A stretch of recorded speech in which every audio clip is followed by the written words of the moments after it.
How's it going, y'all? This is Luke Jameson. We're headed out to Daytime Brewery to see how Zach Day have turned their house into a small-time brewery. So, he's starting a new brew this morning. Let's see how he does it. Have some fun. I'm grabbing some ice. Gotta grab ice to go to a brewery. Alright, we'll see how he does it. Now I'm just adding hot water from the hot water tank into our mash tun. So this is what we're going to do, what's called doughing in.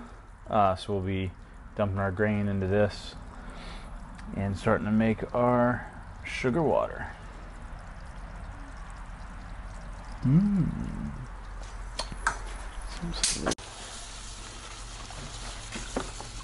So this is called doughing in. We're dumping our milled grains into the hot water. And Ben's doing a great job stirring. Keep it up, Ben. And the boy. Maybe a little slower. I don't want to lose too much temperature.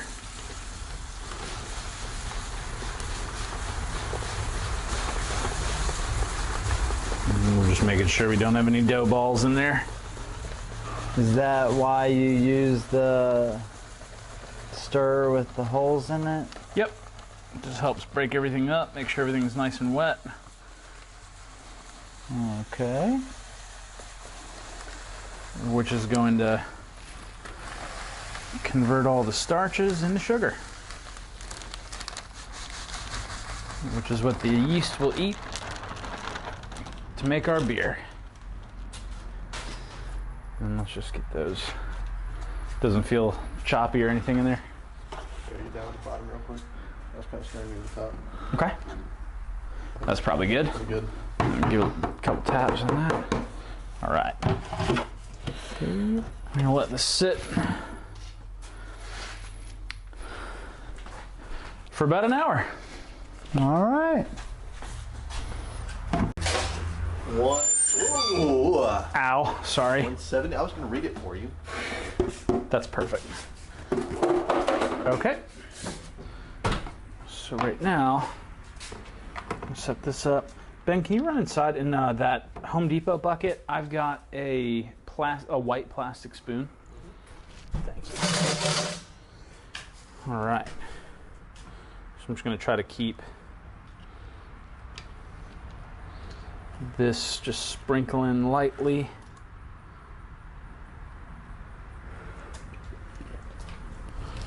Right here. We're going to try to match these speeds. Thank you very much. But what I'm going to do now is I'm going to fill this glass thing up so you can see all the grain that's coming out in there.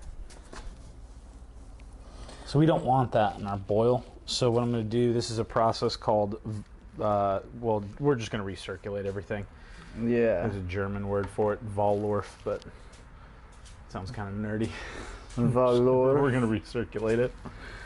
And anyways, I'm just going to do this a couple of times, and then that should get us to a point where we're running pretty much clear wort. Okay. Which will start to boil. That is really cool, man. All right. Basically, all the grains that we've gotten here are going to be more of your malty type grains, more bready with some kind of toast flavor notes because we're making a pumpkin ale. So it's going to serve as sort of like the crust of a pumpkin pie, kind of. Okay. In a way. The temperature that we mashed this at was 156 degrees, so that'll let us be kind of a medium-bodied beer. And then I'm going to use a yeast that'll also end up being more of a medium-bodied beer. So there's a ton of grain in there, which we don't want at all. So that'll leave some nice residual sweetness, which will go good with the spices that we add and the pumpkin flavor, which we'll add at the boil. Gotcha. So much less grain, you can see already. Yeah. It's already starting to look more drinkable. Less schmutz, as Nana would say. Yeah, exactly. Compared to all of the schmutz. So I'm just going to do this 2 more times real quick just to try and get some more clarity in there, but if there's a little bit of grain, I don't really care too much. When this will yield about how much of... This will end up being a 5-gallon batch, so that's 40 pints. Okay. I'm trying not to disturb the grain bed at all. We're going to basically turn this grain bed into a filter. So I'm trying to keep this water just resting on the top as much as possible. Okay. So much less in there already, which is what you want. I'm probably just going to do this one more time. Yeah, there's like nothing floating around in there already. That's pretty clear. Well, we're making sugar water, so flies are everywhere. But this will get boiled for 90 minutes, so there won't be any bacteria or germs in here. Yeah, no. At the end of the process, so no big deal. It'd be easier if I had my own brewery, you know? Right. But the garage will work just fine for now. No, yeah. The homebrew setup is pretty sweet, man. So I'm pretty good with this. There might be a little bit of grain left in the boil that'll extract a little bit of tannins, but it's looking relatively clear right now. And this method is kind of a pain in the ass. So in the next 2 weeks, I'm actually going to upgrade my system, and we'll get a really nice pump, which will help me make much clearer work down the road.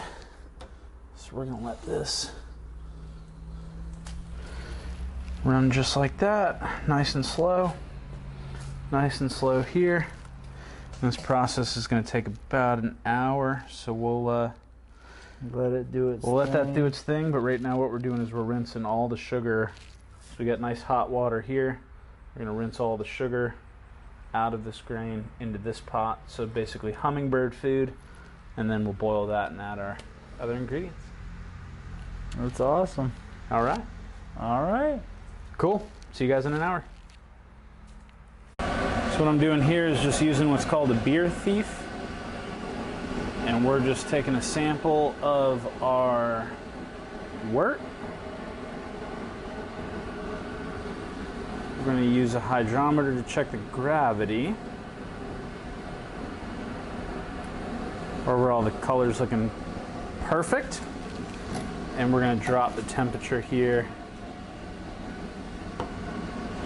so that our instrument will work. I'm just going to shake this up to break the ice up a little bit because it's kind of turned into a little block.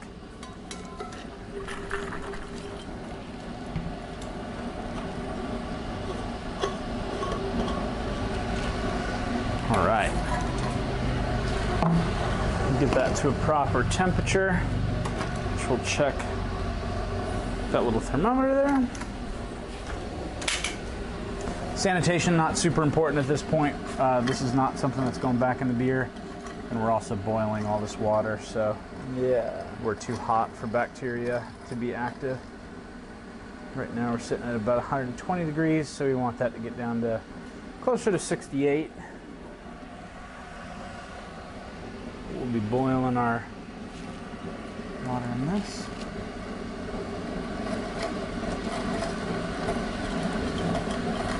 I'm just freeing up any of that hot water. I want it to be as cold as possible. You can see how quickly that's dropping. We're probably already at 100. yeah.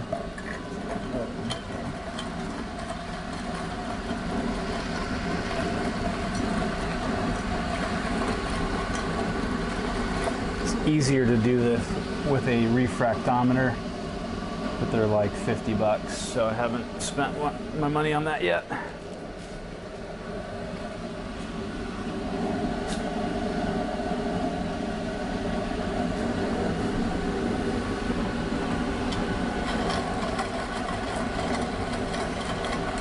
So what made you want to start doing this? Just wanted some new hobbies. Wanted something that I could use my creativity to make, and I wanted something that I could share with people. And a friend of mine brewed beer, so I basically went over to his house and watched the process and thought that I would enjoy it, so I started buying stuff, and then now I'm addicted, and it's pretty much all I can think about. And that's at 68 degrees. So anyway, so I've been doing this about 2 years now. I'm about 8 or 9 books deep into the subject. I make all my own recipes, and I've actually got one recipe that a friend of mine and his wife liked so much they reached out and wanted me to make that for their wedding, which is actually next weekend. So I'll have my first that's awesome commissioned beer. This is right at 5. So that's about perfect. And then this is, that'll get way more. The gravity will go up a lot actually by the time we boil all this water out, because we're gonna do a 90-minute boil with this one, with the pumpkin. So you want to try a sip of this before it's got hops or any bitterness? It's pretty much hummingbird food. Yeah. Go for it.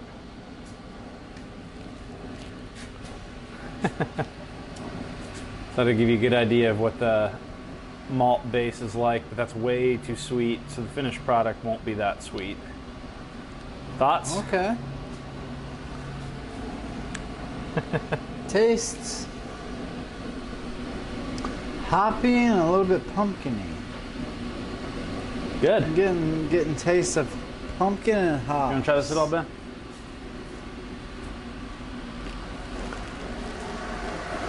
Ah. Sugar water. Sugar water. It's good. It tastes good. And we'll just get rid of that.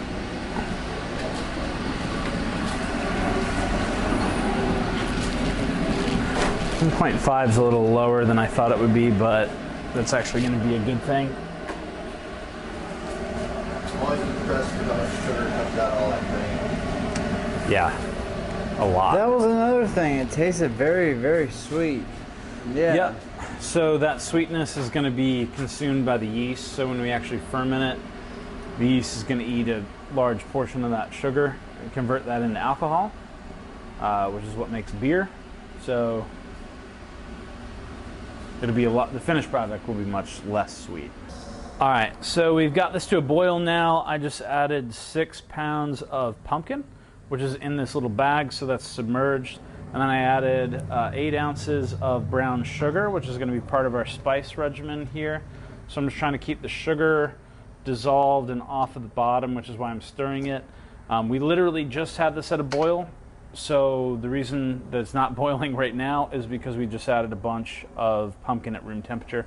So that dropped the temperature a little bit, but as you can see, it is starting to boil again right now. We're at about 210 degrees. And now we've got a good rolling boil. So we're just gonna watch this for a second, make sure that it doesn't boil over, because we don't wanna waste any of our beer on the floor. And we're just gonna make sure that we get a good clean boil here. We're doing a 90-minute boil because of the addition of the pumpkin here. And this is looking really good. Northern Brewer hop pellets. What we're doing is adding this into a hop basket. This is the best $35 I've ever spent. Makes transferring into the fermenter way less messy. So we're just gonna add these directly into here, and that is literally it. So we're just doing a small hop addition, and that's gonna help increase the bitterness, which is gonna balance out the sweetness from everything. We got a really solid looking boil going on. And now we're just gonna let that sit for the next hour. So this is gonna be, we've boiled for 30 minutes at this point. We still got 60 minutes left in our boil. Getting a lot of good flavor going on from our pumpkin addition, and these hops will add a lot of that bitterness to the boil at this point. So cool, we'll see you guys in about an hour. So basically we've got some spices going on in this little bowl here. We've got a lot of cinnamon, got a lot of nutmeg, some cloves, basically just making a pumpkin pie spice type of schedule here with our spices. So we're making a pumpkin ale. We're going to be adding these at 5 minutes to the boil. That's going to make sure that we don't boil off a lot of the aroma that's going to come with these spices, but ultimately it's not going to make too much of a difference with these. These are pretty freshly ground ingredients here, so they're going to get a really good flavor going on to the finished product. This might look a little bit different. What we've done is we've added our cooling device to the boil, so that's just going to help sanitize that. We've got our hops in. What we're going to do is we're going to add the spices that we talked about earlier. So we're just going to sprinkle those in gently. And that rolling boil is going to keep everything moving nice and neatly. We're going to splash some water on top of this because some of it got stuck on that copper. No big deal. It's a very small amount. Probably the only thing that we're not going to see in this batch is that I'm going to add some vanilla when we go into our secondary fermenter. No guarantees that we'll be around for that, but yeah, pretty much straightforward on this one. You can see how much lower the water level is. We probably boiled off 1.5 gallons already during this 90-minute boil, so got about 5.4 gallons worth of water in here roughly, which is something that I account for because we're going to lose some volume with Trub in the fermenters. So this will end up being a nice little 5-gallon batch for us. Alright, so right now what we're doing, we've got a bunch of ice water in here. I'm just running this in my sink. This seems to be the most efficient way to do this. So we're going through a chiller right here. And this is basically a bunch of copper tubing that's going to allow all that cold water to cycle through. And what we're going to do is cool down this into our pitching temperature. So we want to be able to get the yeast to a point where it can stay alive. Now we're just cooling down the wort, which is our sugar water. We're trying to get this down to room temperature. So right now we're still way too hot. It's at like 120 degrees. So we're running a bunch of cold water through this copper pipe. And we're just trying to make sure that this gets down to room temperature. And that's going to be what we're going to pitch our yeast at. So this will be our fermenter that we're going into. Almost at room temperature at this point, so we're going to go straight into the fermenter. What we've got is a sample. So what I was checking is the original gravity, which is going to be before the yeast goes in here. So we're at a 1.066. So it's about exactly where I wanted it to be. Got the hops, spices, pumpkin, everything's added to this one. Of a residual sweetness to the overall flavor, and overall very clean fermentation. We got a sanitized hose here. Everything else is sanitized. So we're going to stick this in here, and we are going to just go straight into our fermenter. A lot of people like to put a strainer on top of this to strain out any of the what we call Trub, which is going to be basically extra hops, stuff in the grain bed. But we recirculated all of our beer before we got started with the boil. We're using this hop basket here. So I'm just going straight into the fermenter because there's not really going to be a lot of extra stuff. It's very clean wort at this point. So we're actually done with this. And we're just going to let this go. And I'm just going to hold it here so that we can make as much air bubbles as possible. And that's what we're going to do to oxygenate the wort here. So we've got some classic English ESB ale yeast. We just added that directly in here. Typically they say that you need to hydrate that, or to get a good yeast starter going on a small batch like this, you can pretty much just pour it directly into the fermenter. So that's what we've done here. That's going to do its thing for the next 24 hours, and at that point we'll be at a full fermentation, which will take us about a week. So